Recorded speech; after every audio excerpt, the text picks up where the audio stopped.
원달러 환율 전망 이런 것들은 누구한테 여쭤봐도 참 어렵다라는 답변을 해주시는데 일단은 1,500원대가 고착화될 가능성에 대해서 우려가 큰 것 같아요. 교수님께서 보시기에는 1,500원대로 고착화되거나 더 오를 가능성 이런 것들은 어떻게 보십니까?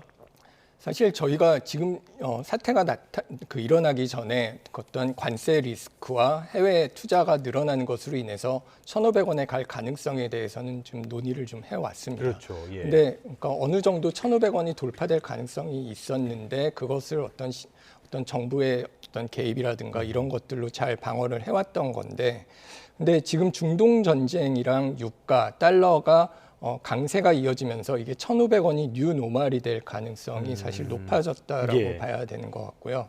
이게 1,400원이 뉴 노멀이 되었다는 게 사실 얼마 안 됐는데 지금은 이제 1,500원이 어떤 면에서는 당분간 어떤 좀 안정적이라고 표현은 좀 적절하지 않습니다.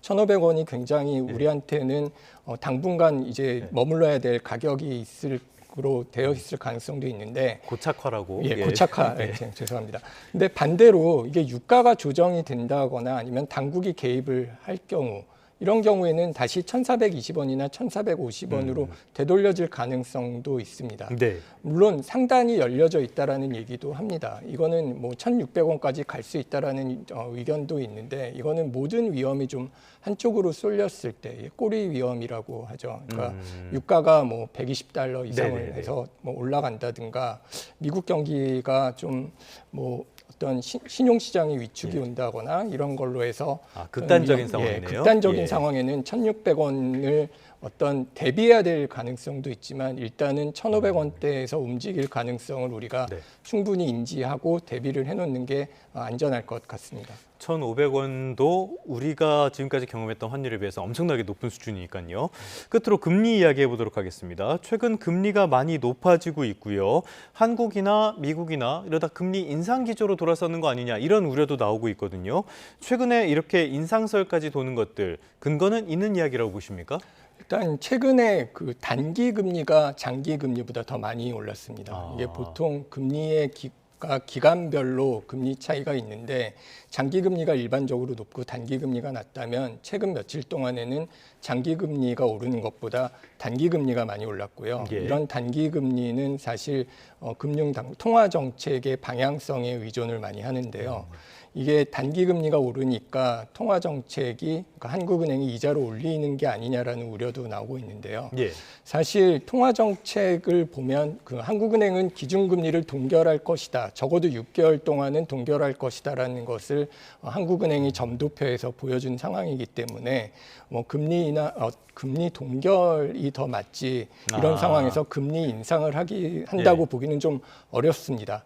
그럼에도 불구하고 시장이 단기 금리로 올린 것은 그동안 금리가 동결된 뒤에는 금리가 내려갈 것이라고 예측했던 사람들이 그렇게 투자 포지션을 가지고 있던 사람들이 이제는 금리가 동결되는 정도가 더 오래 가거나 금리가 동결된 이후에 내려가기보다는 올라갈 가능성을 상대적으로 높게 보면서 그동안 장기적으로는 뭐 한 2, 3년 정도 뒤에는 금리가 내려갈 가능성보다는 금리가 유지되거나 올라갈 가능성을 로 이제 포지션을 조정하면서 단기 금리가 올라갔다라고 보는 게 맞을 것 같습니다. 참 여러 가지 아까 교수님께서 설명해 주셨습니다만 이렇게 되면 이자 부담도 커지고요. 저희가 그래픽을 하나 준비했는데 코픽스라고 변동형 주택담보대출의 금리 기준이 되는 이 금리도 지금 오르고 있어서 많은 분들이 대출 부담을 겪지 않을까라는 생각이 듭니다.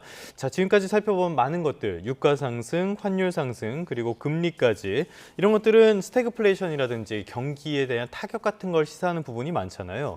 그래서 정부에서는 추가 경정 예산을 최대한 신속하게 편성을 해가지고 경기에 대응을 하겠다 이런 이야기들을 하고 있습니다. 추경으로 방어가 가능한 상황이라고 보십니까? 사실 스태그플레이션 우려가 커진 것은 아시다시피 이제 공급망 충격이 커졌고 불확실성이 동반됐기 때문에 경기는 위축되면서 물가가 오르는 상황이 자연스럽게 그 확률이 높아졌기 때문인데요. 추경을 하게 되면 아무래도 에너지 충격이 가계 실질소득 감소나 기업 비용이 올라가는 것에 대해서는 단기적으로 어떤 안정화 조치가 될 수는 있을 것 같습니다.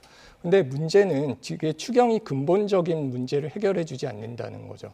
통화 정책이 원유 문제를 해결 못 해주는 것처럼 추경을 한다고 해서 국제 유가가 오르는 위기가 끝나는 것은 아니고요. 예. 말씀드린 바와 같이 우리가 어떤 유가와 관련돼서 에너지 소비를 줄이지 않는 상황에서는 사실상 이것이 환율에 대한 위험으로 전이되는 정도도 예. 되게 크기 때문에 어떤 중장기적으로 추경을 하게 될 경우에 이게 환율에 대해서 부담이 될 가능성, 그리고 또 이게 어떻게 조달하느냐가 중요한데 네. 만약에 부채로 할 경우에는 이자율을 모두 자극할 가능성도 이제 배제하기 어렵다라는 점에서 주의를 해야 될 것 같습니다. 알겠습니다. 그 도깨비 방망이 같은 만능 해결책은 없으니까요. 많은 고심이 필요해 보입니다. 지금까지 이은수 서울대학교 국제대학원 교수와 함께했습니다. 오늘 말씀 고맙습니다. 네, 감사합니다.